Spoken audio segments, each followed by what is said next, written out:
Hi everyone, I'm Veronica Rector. I am the journalist working on the piece on Alamo Heights Independent School District. You probably saw my neighbor post and saw that it sparked a debate between supporters and naysayers alike. And before going forward with this project, I do feel the need to clarify a few things. I, and as well as the others that I'm working with on this project, we are not trying to cancel Culture 78209 or the Alamo Heights Independent School District. I don't really know how you would even do that. But that's not our intention here. And for those who are letting me know that there's bullying across all school districts, I'm very well aware of that.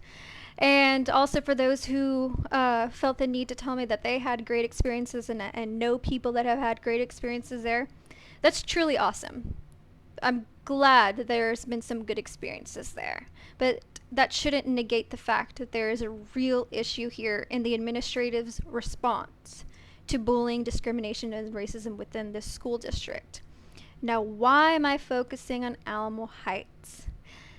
Not only do I have a personal stake in this, I attended in the 90s as well as my siblings, but the stories that I'm hearing today from former teachers, current students, alumni, and parents is disturbingly similar to those back in the 90s. So we see here there's been no progression. There's been no real change.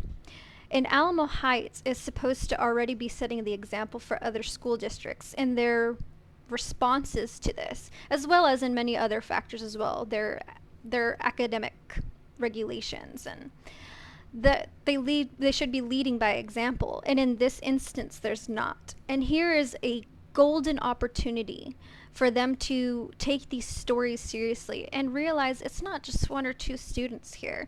This has been countless occurrences. David Molek was the pioneer in the movement to stop bullying in this district, but stories are still pouring in. So what real change has been made? Now, for those who have told me, well, it's the parents' fault that these students are acting this way, without a doubt. But what is a school's responsibility? Are they not supposed to create a safe environment for students and take accusations of racism, discrimination, and bullying seriously? You are handing your child off for 8 hours a day for 12 years of their life, where the teachers and the administration around them are their examples of leadership as well as their parents. So if things can just continue to get by and we can dismiss it as a social norm, like, oh, bullying happens everywhere, racism happens everywhere, we're kind of accepting that.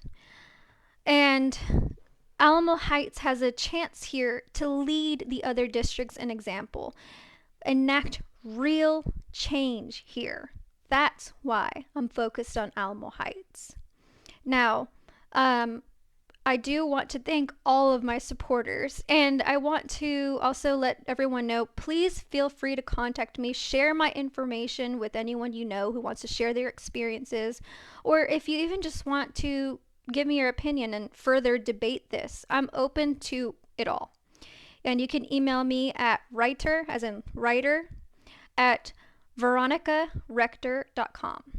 Now, I also want to thank the neighbor that sent my information to David Molek's mother. I actually have an interview with her lined up later today, as well as a former teacher. And I want to share just a few stories that I have pulled from the anonymous student account for Alamo Heights, for students to come forward and share their stories of bullying, discrimination, racism in action. So I'm going to share a few of these with you just to let you know what the real problem is. This first one this is about sexual assault, so just a fair warning to everyone. I was sexually assaulted, and we had to walk past an administrator, and I was crying, and they just said, "Have a good day." And then I got dragged into a janitor closet, even though I was screaming for help. No one came. I told the administrators after, but since he was a football player, he being the student, and we were doing so well, they ignored my claims. We didn't win that year. Class of 2017. Next story. My teacher at Alamo Heights High School 2 years ago. She started laughing at me when I started talking about the neglect that minorities receive from the administration at our school. She even said, "Not my problem." I said to her, "You're part of the problem." Next story. I went to Alamo Heights in 1990 to 2002. I was one of not even a handful of African American students at any given time. When I came out openly in Heights, students and staff both equally tried to make my life miserable at any and all costs. I stood up for myself and other students and was labeled as aggressive because I refused to be mistreated by anyone. The moment I graduated, I was free from living in a hell. And I have to add, my brother, when he graduated from Alamo Heights Independent School District, he started a job outside the 78209 community. And he came home one day and just said, "I can't believe, that people don't hate Hispanics." And I was like, "What are you talking about?" He said, "Well, for so many years, I thought it was just normal to receive this hate being Hispanic." He's like, "But as soon as I left there and started working, I saw that I'm treated very differently." Again, not to generalize 78209. It's idiotic to say everyone is racist in 78209. This other story. In my debate class, this person would always make sexist, racist, and homophobic comments every day. When I would confront him about it, he would slander me and belittle me. He would call me names and talk about how I was stupid and should just stop talking. I went to the teacher and they did nothing about it. He continued to make these comments, putting down other people because they are gay, Mexican, or because they were a different sex. He would make fun of trans people, calling them trannies, and talk about how they were mentally ill. So finally I went to administration, and the assistant principal I talked to apparently knew the kid and said, "That doesn't sound like him at all. Are you sure?" I said, "Yes." They called him in the next day in our class. He was gone for at least 10 minutes. Upon his return, I asked what was that about, and he said, "You should know. After all, you were the one who turned me in."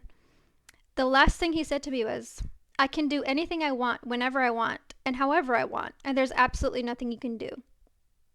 I hope he gets in serious trouble and I am never taking debate again. This next story.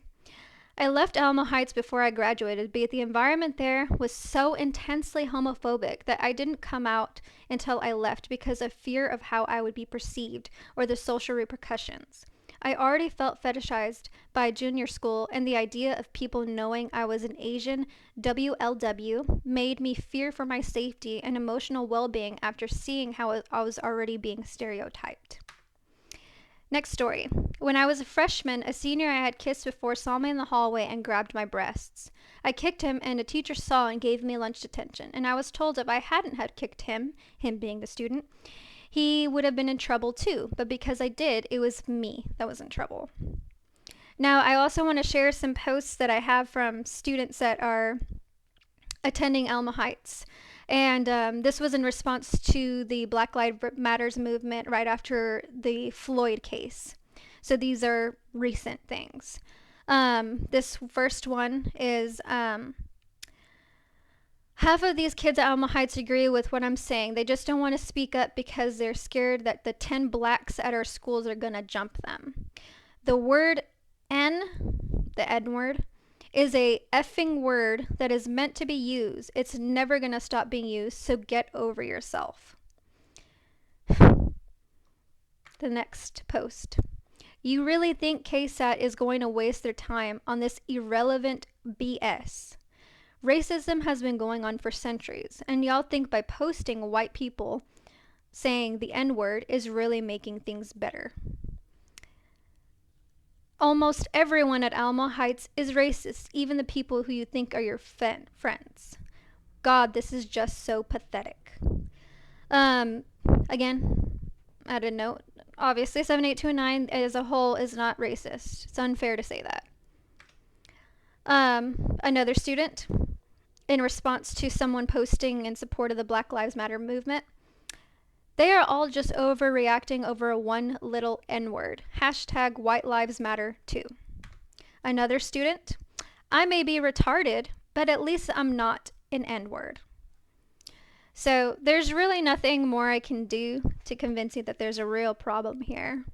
And if things haven't gotten better since the 90s, there's something to be said. There's a story to be told here. So just understand that by going against me, all you're doing is making it more difficult for people to come forward and feel comfortable and being heard because of that attitude that, well, this happens everywhere. You're not special. That's what you're really doing when you say those things. So